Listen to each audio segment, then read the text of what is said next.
So, let's say you're a reenactor and you just bought your first M1 Garand. Congratulations. Maybe you bought it from the CMP, or maybe you're one of those lucky guys who can afford to buy one off Gunbroker.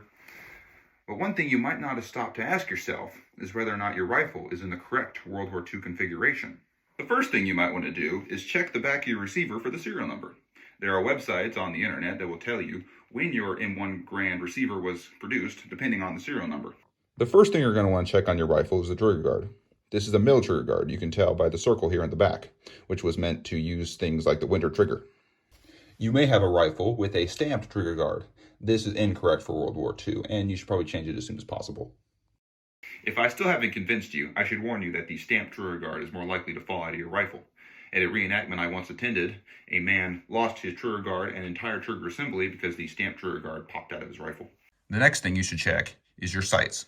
This is a T105 post-war M1 Garand sight. This is incorrect for World War II. What you want to use is the Type 2 lock bar sights. However, this is not as big a deal as the trigger guard in my opinion. At the end of the day, these are all just suggestions on ways to make your impression that much more accurate. However, don't let it take away from your enjoyment of your new M1 Garand rifle.